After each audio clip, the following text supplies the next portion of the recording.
I think the most interesting things about me are that, I've lived enough life now to learn that, I'm not bulletproof, but I'm resilient. And Right. one of the things I've just learned in life, resilience is far more important than most other things. And if you're I just agree. determined and resilient, you probably get wherever you want to go.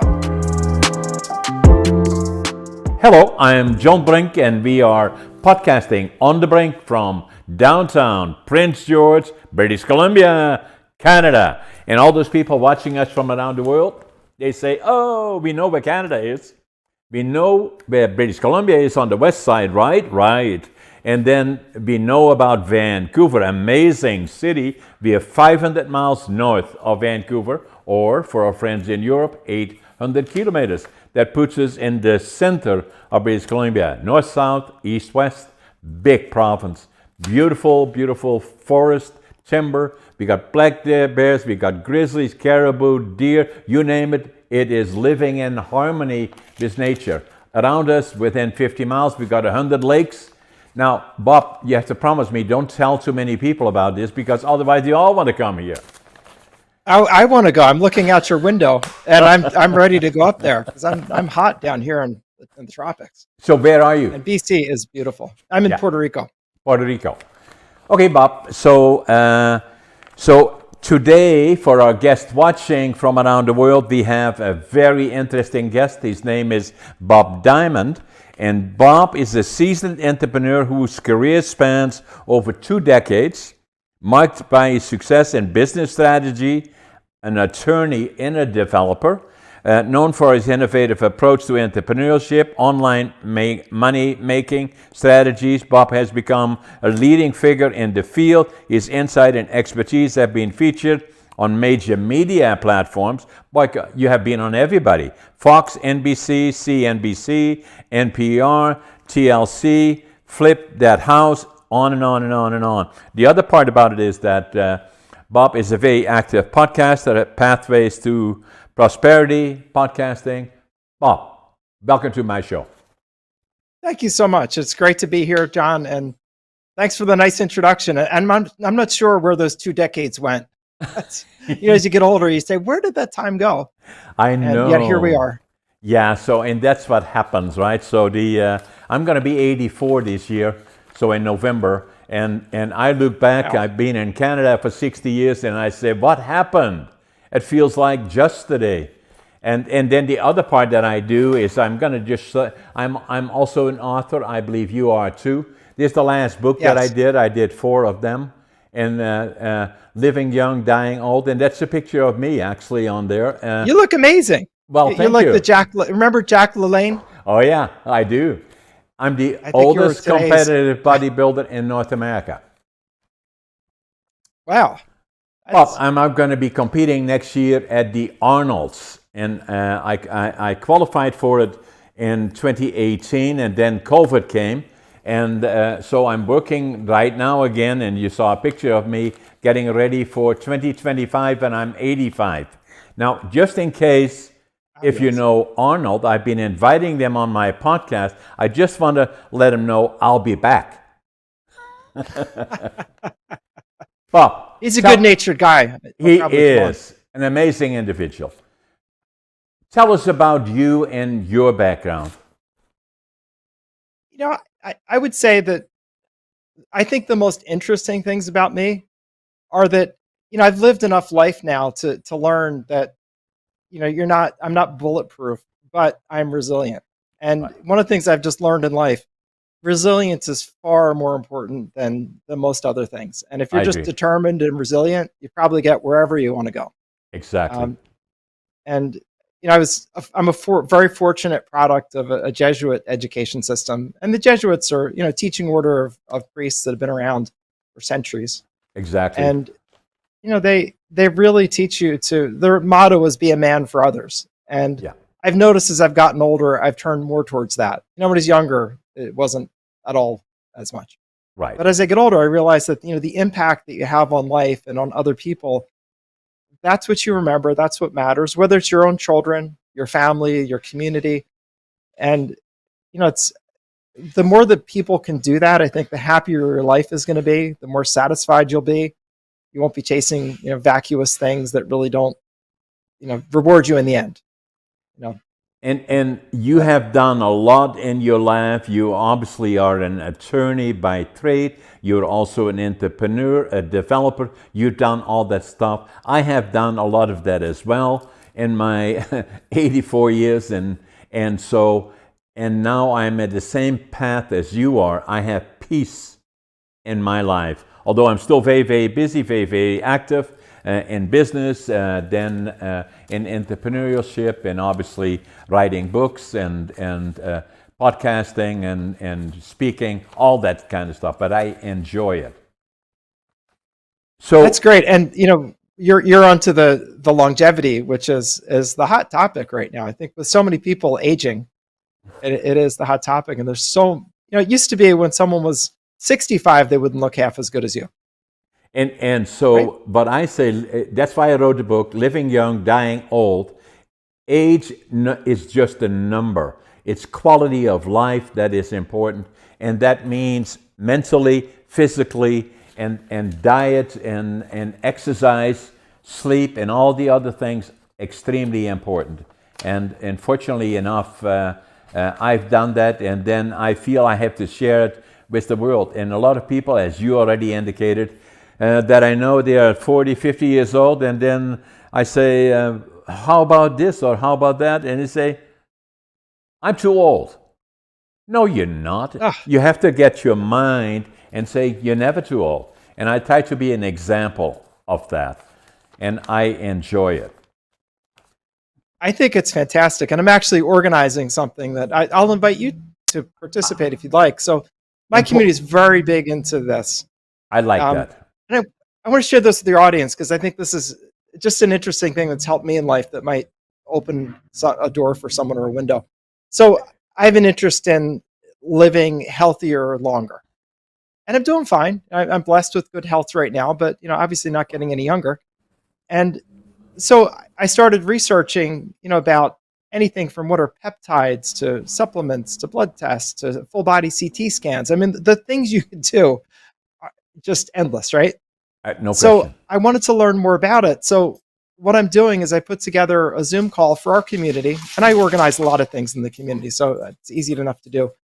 But what I did was I'm inviting a few people who are knowledgeable in the field, and I'm just asking them essentially 3 questions with a little variation. So the question is, if you're 40 and otherwise healthy and a man, what should you be looking out for? Like, what tests should you get? Should you go to Life Force and get blood tests? Should you go get a full body CT scan? What should you do? And then same situation, but it's a woman who's 40. So what should you do if it's different, or wherever the difference might be? And then when you turn 50, and then when you turn 60, and I'm embarrassed to say I didn't make it to 70 and 80, but that could be included. But the point is to really give the good information. And the point I wanted to make the audience is that what I found is that experts who really are passionate about what they do are so happy to share. So happy to share. Just come on a Zoom call. Nobody wants any money. Now, they may ultimately, like, if you came on, you'd probably sell books. It's great, but that's not really the point of it. The point is to share your information, and then the marketing takes place organically. And I think you give and then you get is probably what I would say. Yeah, from my perspective, and I agree with you 100%, Bob, is the reason that I wrote books is not to make money. Anybody that writes books to make money, it will take a very, very long time. That's very, very complicated. For me, that was not important. I wrote a book. The first one that I wrote is Against All Odds. It's about me, up, down, and all the way around me. The next one I did, and I'm just going to show it to you, is that it took me till I was 72 until I found out that I'm ADHD. And Are you sure? Yeah, it's a superpower, and I love it. And so I felt I had to write a book about it. I did. Very popular. The other one that I did is I saw this thing on U.S. television, I think, that said that 75% of the people that work in the United States, I'm sure in Canada is the same, don't like their job.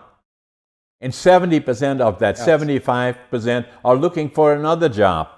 And then I say that it is critical that, and I do a lot of presentation to young people, high schools, colleges, universities, but I do a lot of times when I make my presentation, I said, what are you going to do after you finish school?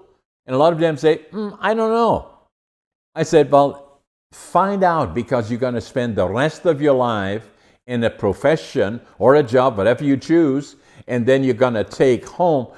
Find somebody that you like to do, because it will make your life easier.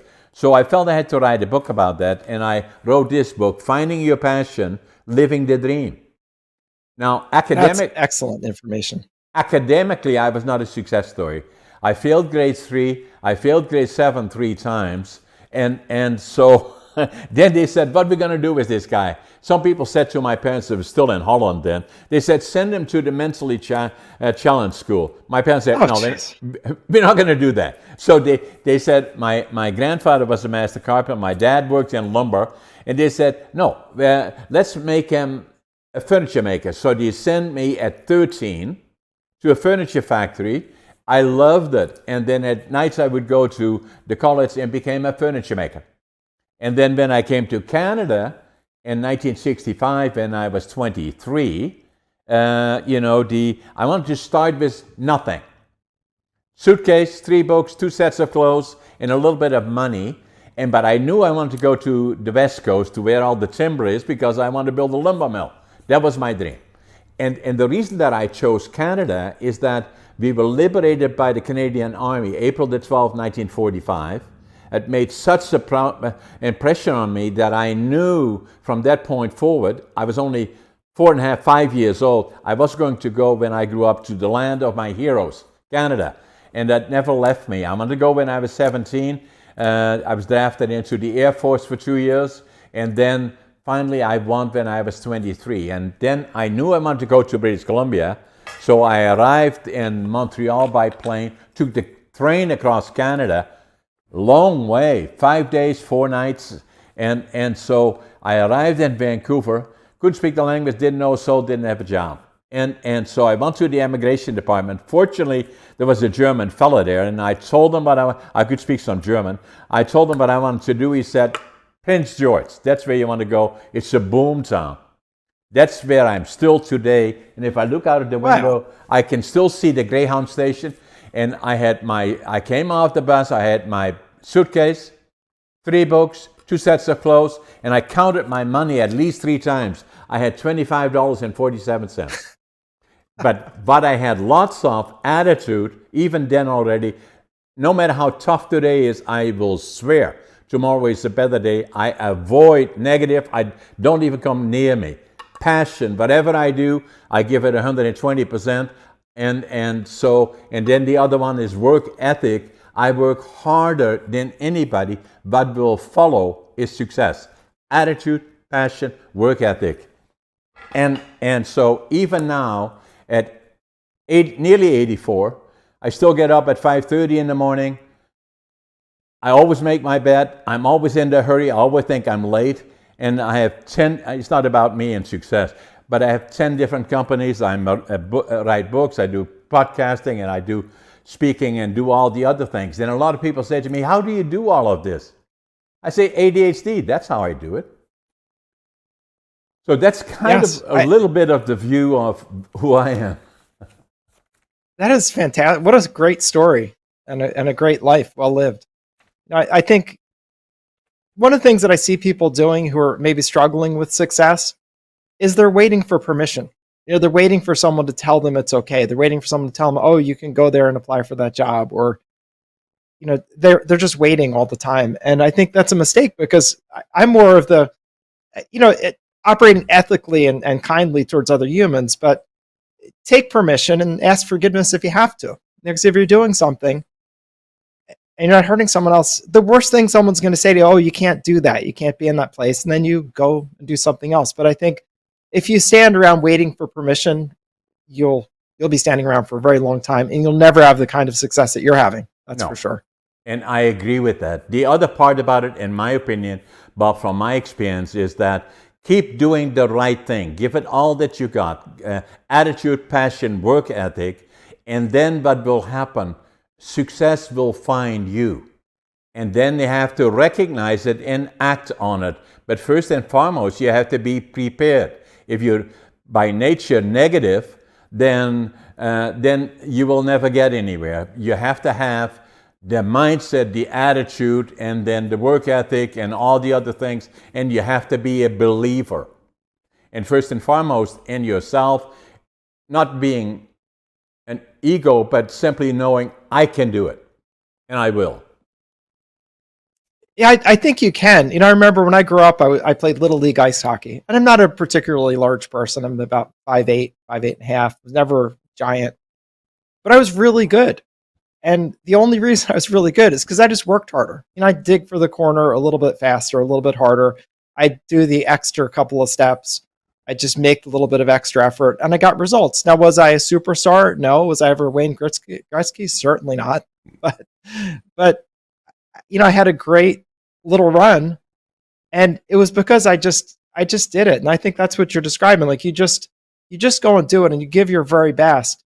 And if you do that, you'll be successful. And that is your attitude as it applies to all the things that you do. I do the same. Yes, and I think for anybody listening here, that's a great thing to think about, and sort of just maybe think about it for a while and cogitate. Are you waiting for permission? Do you give 100%? Exactly. So, talking about you in particular here, so you transferred into entrepreneurship and to work on your own. Those are big decisions to make. And so what did you do and how did you make it successful? So what I did, I was working for a large law firm and did transactional real estate work, which I'd gotten to the point where it was so dull and boring to me that I just didn't have any energy towards work anymore because I was doing the same work. I was doing leases for a national company that was busy leasing many, many properties. So I would always have like 10 or 15 leases I was working on, but it was the same thing every day. Yeah. And I just realized that I'd stopped growing. I'd stopped learning. The challenges weren't there anymore. I was just like a machine, popping out these leases. And that was good for the company because I knew what they needed. But for me, it just, my growth had stopped as a human. And I think if you're in a job where you're not growing anymore, I think you really have to look at doing something else. I think it's just going to kill your inner life. So what I did was I started doing work on the side so that I build enough income to pay my basic bills. Not anything big, but just to pay the mortgage, pay the car payment, pay the utility bills. And I worked on the side enough to build that up so that I could then feel comfortable stepping out. Because I didn't feel comfortable just getting off of I didn't have enough savings at that point in my life to just stop working and think it would be okay. And I think when people are thinking about leaving a job and maybe being an entrepreneur, I think a good thing to think about is, can you do things on the side that will generate enough income so that you can meet your basic bills? And I'm not counting vacations. I'm just counting your mortgage and food. And that's what I did. And so what was it that you did from that point forward? Now you had the background already of being a lawyer, obviously, that gave you a solid foundation. At the same time, you had experience. You would simply, it was not challenging enough for you. So you went into entrepreneurship, which is interesting. You had been exposed to it, I assume, from your legal practice, obviously, and obviously you're well in tune with what happens. Entrepreneurship is different, though, because all of a sudden you push the button and you're on your own or whatever the structure is, and you go through the roller coaster of making the right decisions at the right time and then hoping there is no recession, depression, COVID, and all the other things that may or may not happen. And all of a sudden, there is risk that was not there before. And not all people that, especially were in an environment of predictability, but the income was coming in steadily, and all of a sudden you sit there and saying, now what do we do? Because cash flow is tight, exceeding The demands are exceeding what is coming in, and now what we have to do is find ways to restructure, change the model, or do whatever, right? So what I did, because I think I'm fairly risk averse by nature. Lawyers are mostly sort of risk averse. Yeah. They're very smart people with a dumb job choice for the most part, because they do something where they're being paid by the hour, which is a Yeah. terrible way to live. Yeah. Because you never escape. It was described to me once accurately as a pie eating contest where your prize is more pie. So what I suggest for anybody thinking about that, and what I did was I developed the income on the side that was enough to cover my basic bills, and I kept the bills down. I kept savings, despite the income being moderate at the beginning. I didn't start spending money. I didn't go and buy fancy cars or anything like that, even when I started to see some great success, because I wanted to build that cushion. Because to me, the cushion is the feeling of safety and security. Exactly. And I think you also have to have a healthy dose of realistic optimism and confidence in yourself. And discipline. You can get another job if you have to, and discipline. And on the discipline part, so my version of that is I get up in the morning and I think about the couple of things that just need to get done that day in order to move my business forward. It's usually 3 or 4 things at the most. Now, you may have 20 things I'm going to do during the day, but those 3 or 4 things are the key things that have to get done. I do not leave work until those are done. I don't care what happens. Like, those get done, because you'll always have things interjecting into your day, little brush fires and things like that. So I just say, what are these 3 or 4 things? And then I just make sure that those get done. And that keeps the business moving forward. And I think all you need to do is keep the wheel turning. You don't need to be going 60 miles an hour. You just need the wheel turning on the important things. All businesses have a few important things to do and a lot of other things to do. Now, what you turned to, was that finance and overaging and those kind of things that became a niche that you became interested in? No, so what I did, I went to a related field to start with. So I went into real estate. Yeah. And specifically, I was doing small development projects. Right. And, I was familiar with that.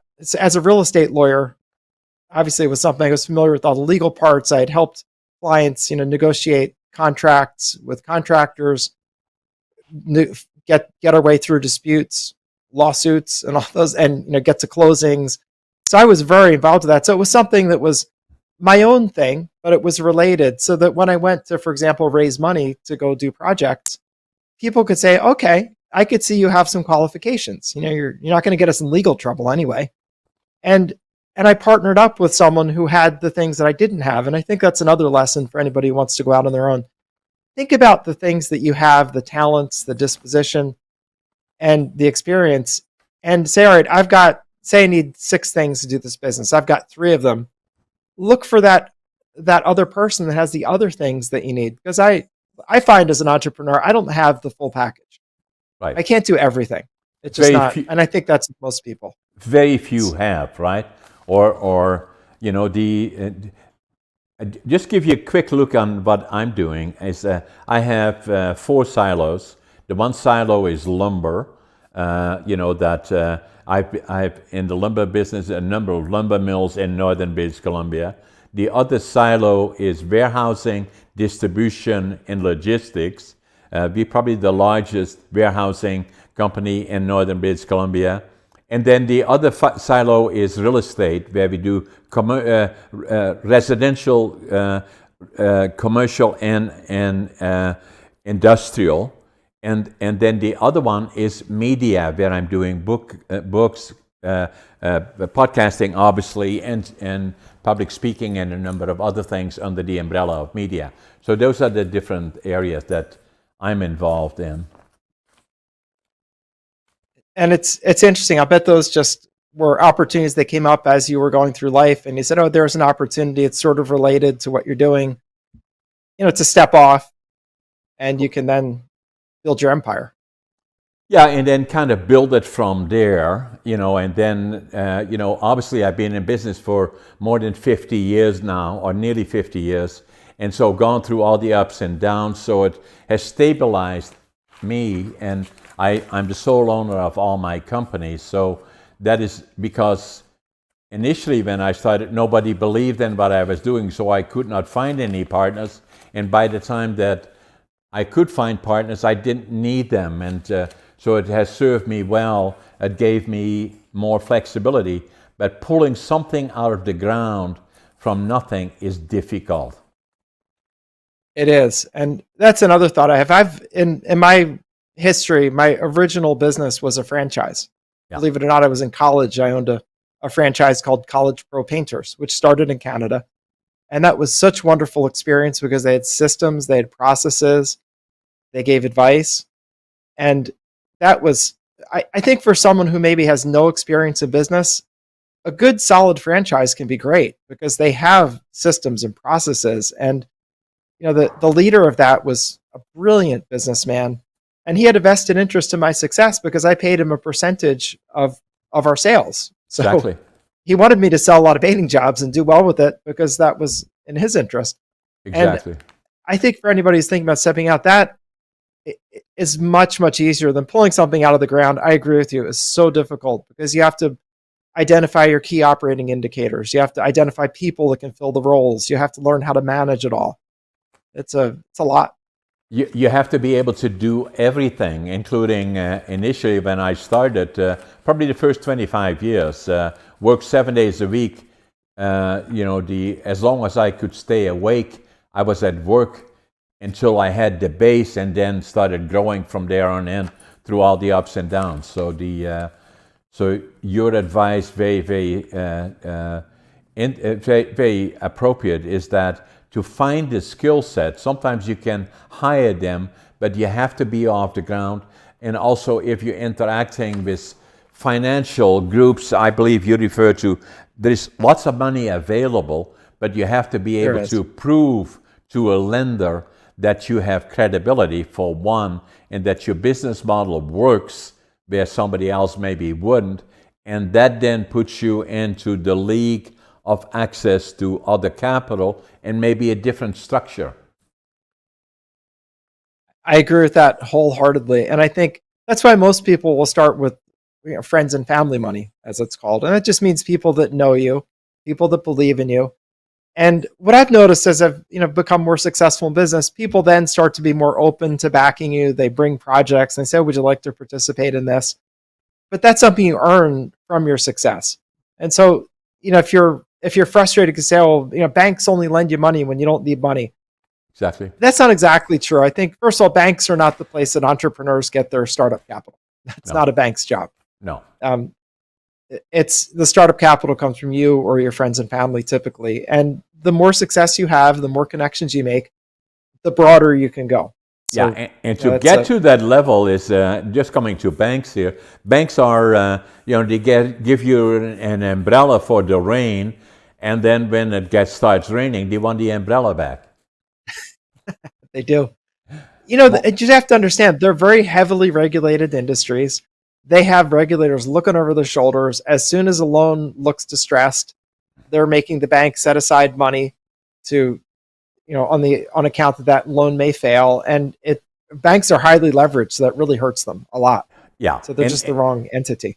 And it's the same in the States as it is in Canada. On the other hand, what is critical for those people that are pursuing entrepreneurship is that you must maintain good relationship with lenders, banks, or whatever that may be. And that means credibility of the individual or the ones that drive it is critically important.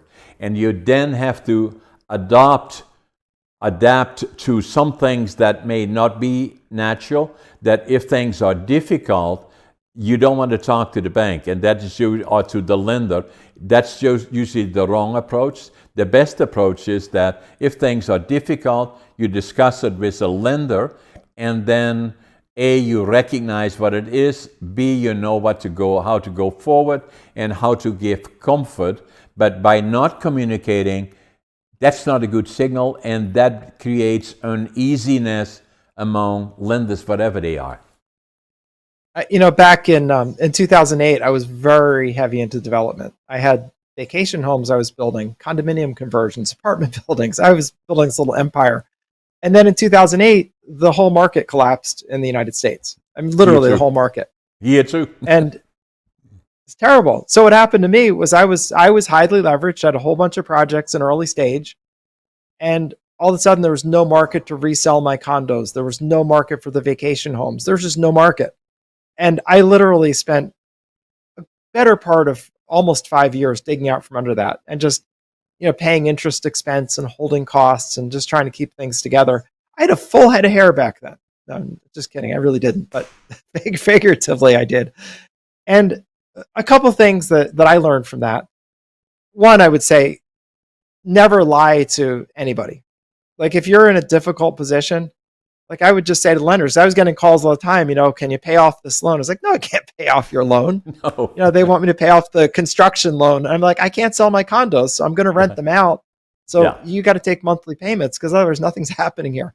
And if you're just straightforward and don't never, ever, ever lie to anybody, even if they don't like the news, then they'll deal with you. If you lie, you're dead. Absolutely. And you carry the reputation of not being dependable. And what you were saying, we went through the same thing, 2008, 2009, started 2007 actually, and on and on and on. So I've been doing that for 50 years. That's what this book is all about. It's not about, against all odds, it's not about how successful John is, but how to go through all those valleys and how to get back out of it again. And going down and dusting ourselves off, never give up, just staying the course, and that's what it is all about. And I think all of our lives have those steps, and it could come in the form of money, it could come in the form of health, it certainly can come in the form of relationships. I mean, so many people get divorced, and I had the joy of going through divorce at that same time. Yeah, which I sort of came out of the other side of that with no money. Yeah. It's going from millions to not. But also emotionally very difficult, right?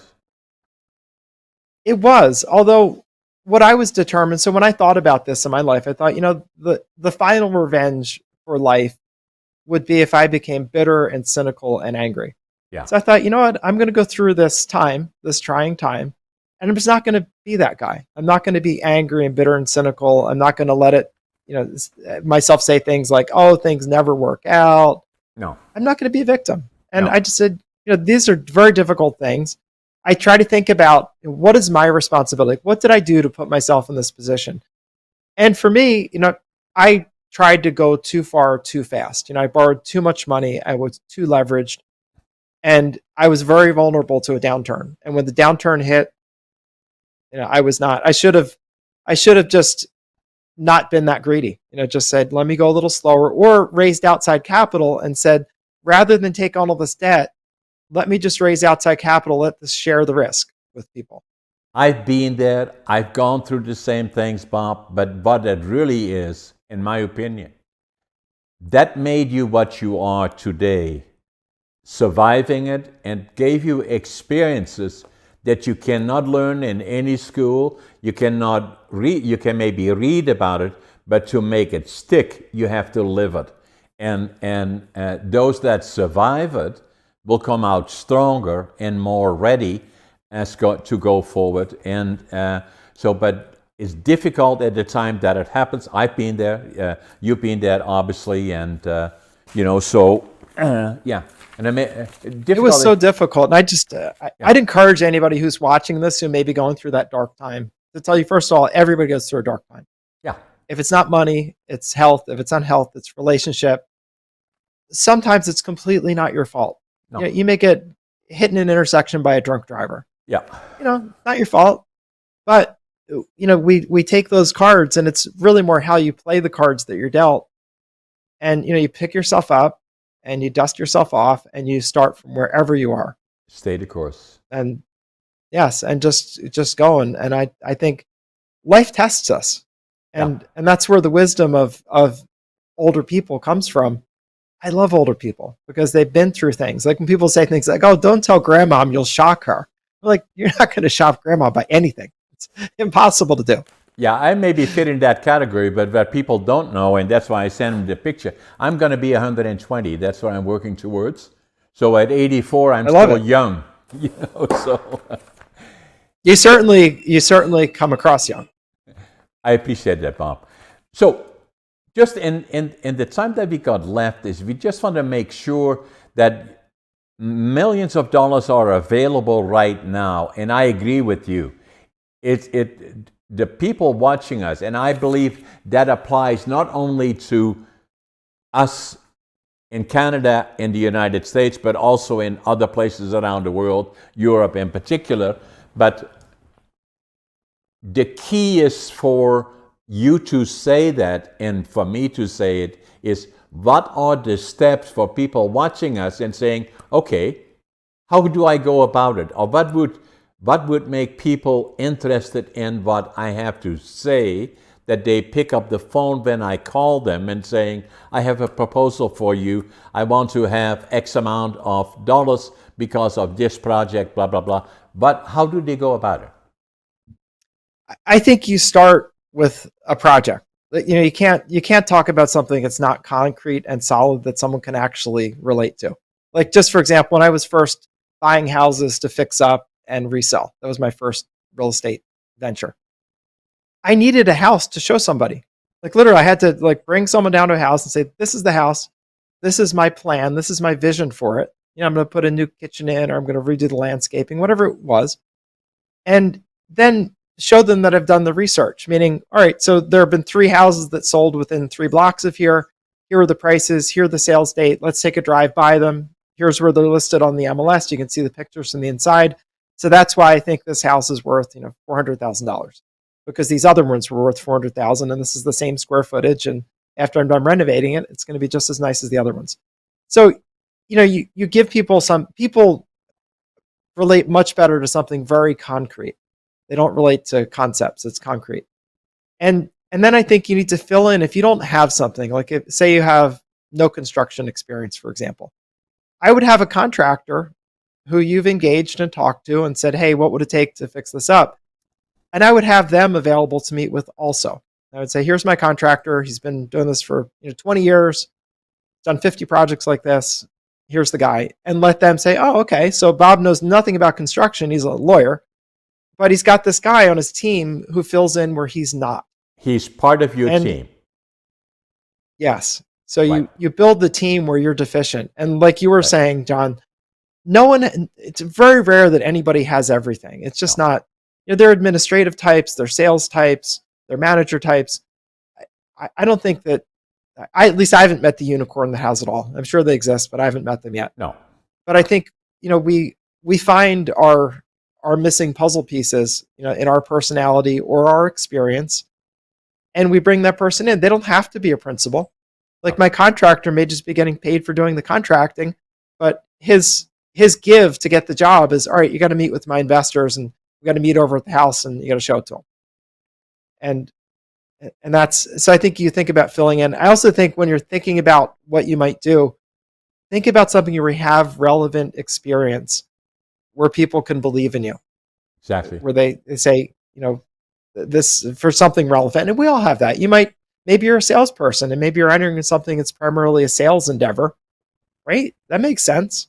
That's something that, as an investor, I'd say, I think about that. What are you selling? And if it's something that they have experience and success in, I might say, great, but let's build up your team.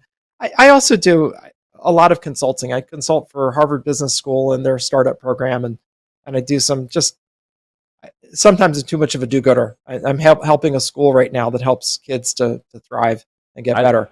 I love doing the same. Yeah. So when I talk, especially to the school, they're teachers. They don't know the first thing about marketing, but they've got this fantastic product. So I said to them, when they wanted to raise some money to put out to marketing, I said, who's your team that's your marketing team? And they said, well, us. And I said, well, no one's giving you money for that unless they're just in line with your cause, because you're not equipped to run that business.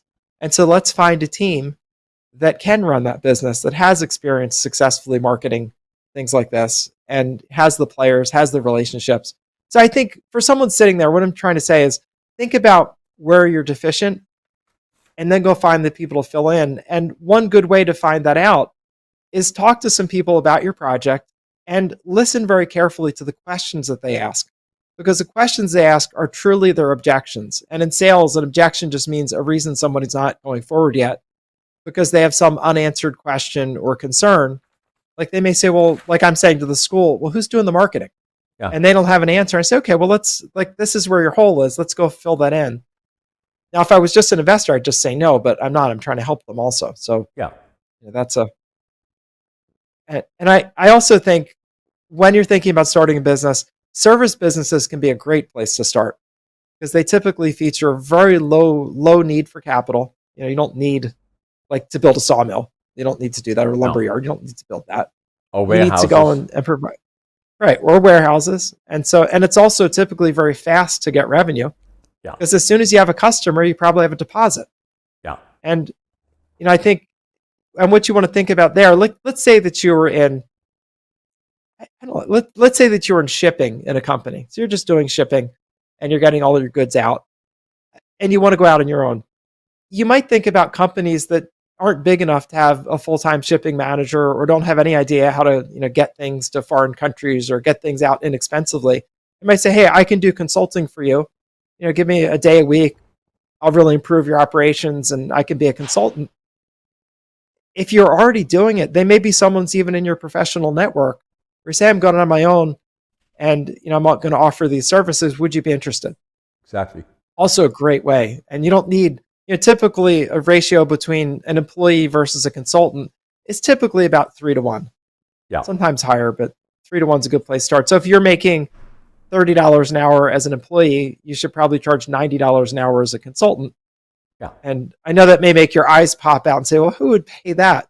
Well, they pay it because they're only paying you for a day a week. And Exactly. they're paying for your expertise. And it's an and investment that's well worth it because that gives you that experience.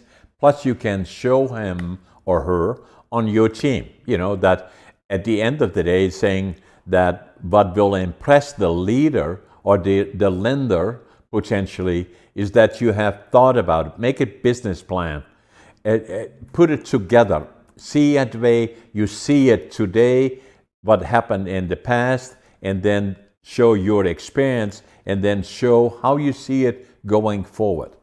And so I remember that for myself, that in 1975, I made a business plan that I took to all the banks, and it was a very, very good business plan, but I was relatively new in it, and everybody liked my business plan. I always remember when I started my first lumber company is that I went to all the banks here, all the traditional banks like you have them in the United States, different names obviously, but I got turned down by most of them, and then I focused on one, and I would go there at least a dozen times, and I've done presentations to people about entrepreneurship, and then they ask me the question and saying, well, or they do a presentation, and the fellow would say, well, there are no more opportunities because you can't get any money and the lenders will not finance you. Oh, shit. I said, give us an example.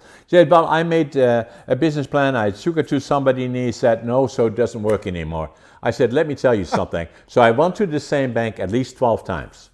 And I made sure that every time they asked me a question, I made slight modifications to my business plan, and then make sure I didn't push too hard, went back to him again. And after I went back there for the 5-6 times, and all I was asking for is $25,000 to start a lumber company. Amazingly, I had leased the property. I did all the innovative things that you have to do. I was trying to get partners, but nobody believed in what I was doing, so I was on my own.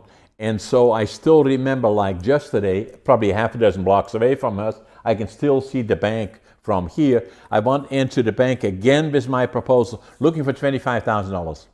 And I still remember I'd made the changes to my plan.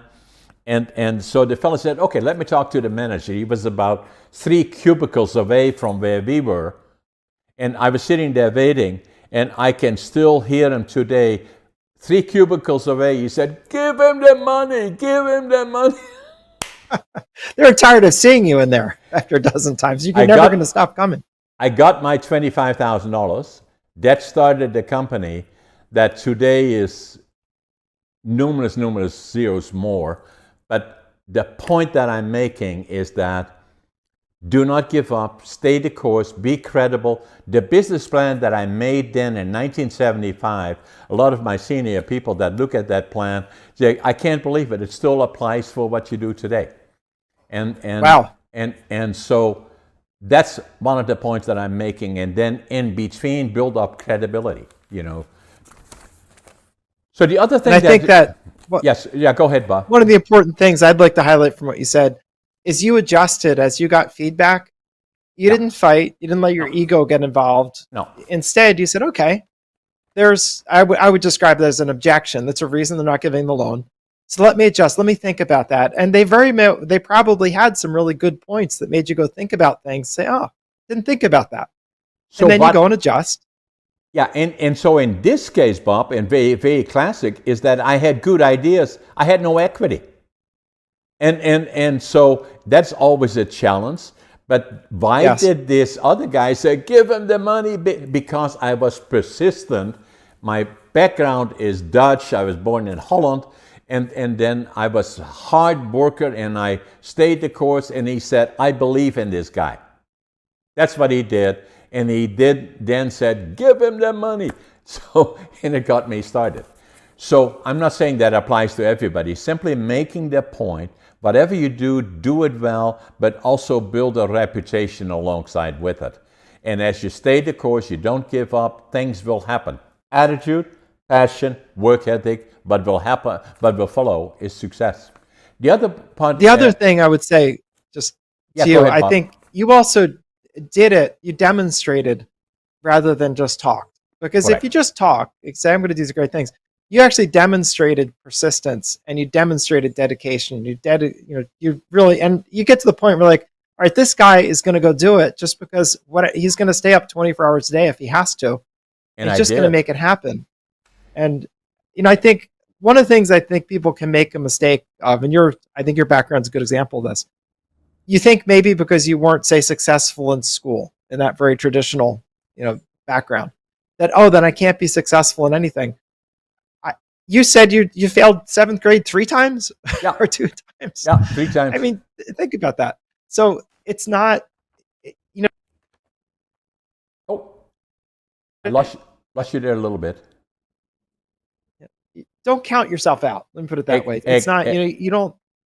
And the interesting part about it, Bob, I can still see the bank here. 50 years later, their $25,000 that got me started, we now have, I believe, a fairly good-sized company with the 4 silos, and we're still growing. We still will double in size probably in the next 5 to 10 years as a company overall. But the key is attitude, passion, work ethic. Now, the other thing before we moving slowly to the end here is that how about media?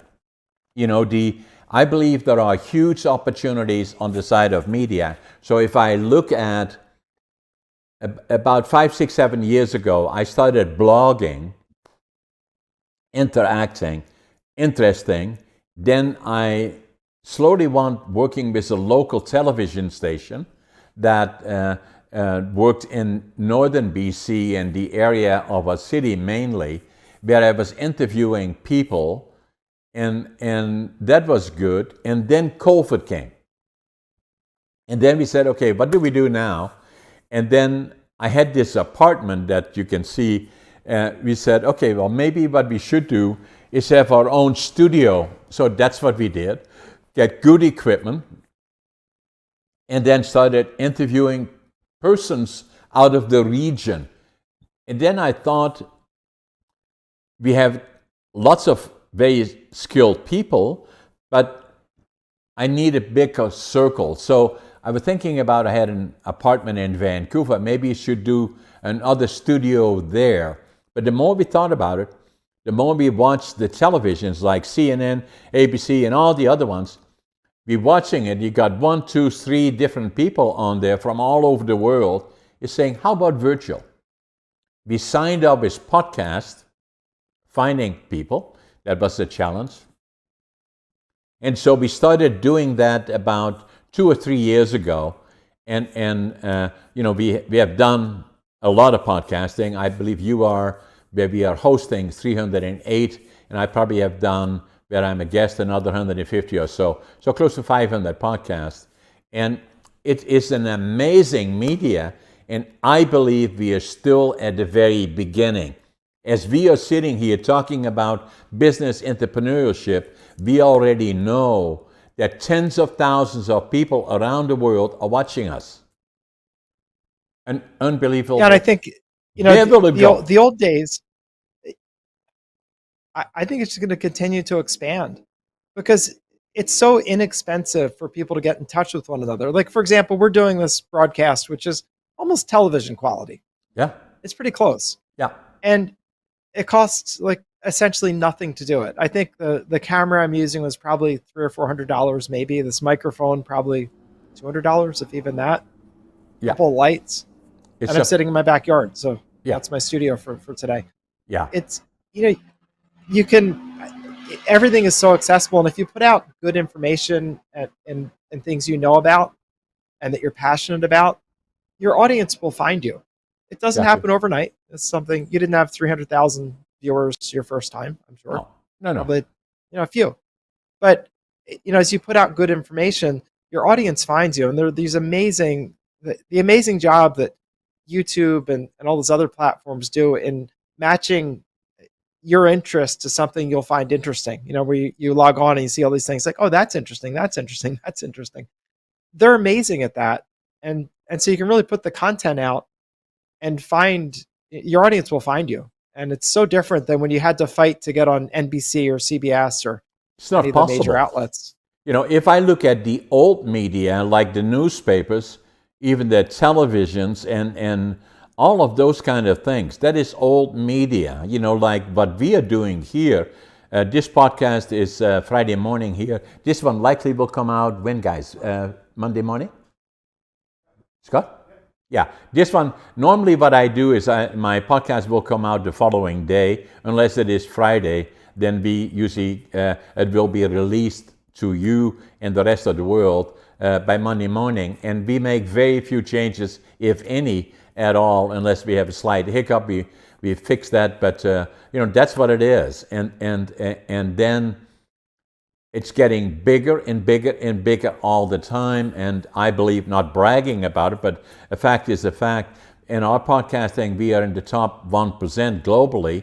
So which is amazing and still growing and still saying that where I want to go is I'm going to set up a platform. I think a platform is great. I think just doing what you're doing is great because you're basically disseminating the knowledge that you've accumulated over your years, and it's made you obviously very successful in many aspects of life, not only business but health and happiness. And I think that anyone who's sitting out there thinking about that, it is so accessible to put information out on the internet. I mean, I could have used the camera that's built into my laptop. I didn't. I have a separate one because it's a little better picture. But you could start out without that. I don't even have to have the separate microphone. I do because it has a little bit better sound quality. But the laptop has one on it too. So very inexpensively, you can put out great content. And the key is, I think personally, for me, useful and genuinely good content. And that's how people find you. I agree. Now, some people do humor. I don't. That's not my strong suit. I'm not going to make people fall over in belly laughs. No. Some people do that, but I think if you share genuinely from your expertise, your audience finds you. Exactly. And also, I think you're doing a model that I'm sure people would be familiar with as soon as I mention it. When you put out a book is great credibility. Just seeing that the book is there gives someone great credibility to say, wow. And a book, as you said, is a lot of hard work. I've done a few myself, and man, it is a lot of hard work. It's gotten easier with the tools that are out there today, but it's still very hard work. Yeah. And the key is to talk about something you actually are interested in and that you actually know about. So you don't have to go research everything. I'm a storyteller. That's who I am. I do that in my books. I do that in my podcasting. I do that in keynote presentations. I'm in demand there. Although speaking to me is difficult from where I am, because it usually takes me 2 days. And I still do it in some cases, but this podcasting, we are reaching tens of thousands of people around the world, and I believe that's where the future is. But my style is simply my experience as it is with you, and then I'm a storyteller, and I lay everything right out there. That's who I am. And it's not about hurrah, hurrah, how successful John is, but I have gone through all the ups and downs, and but at the same time looking forward to this and saying, that's where I am today, and there's no reason that somebody else cannot in my mid-80s. And I want to work very hard to become 120. I think that's fantastic. And it seems like with the technology going where it's going, it's possible. Anything, yeah. Bob, it was an amazing podcast and a privilege to have you. And for all those people watching us, both Bob's podcast is, I believe, Pathway to Properties and Pathways to Prosperity. Prosperity. And so subscribe to us, share us, like us, comment on us. It will encourage us to do more of what we already are doing. And Bob, again, thanks for being on my podcast. Let's make sure we stay in touch. Yes, thank you so much, John. And I'll reach out to you about my little community health initiative. We're sharing, I like it. Ways that we can all live longer and live better, live well while we're living. I like it, Bob. Take care. So thank you.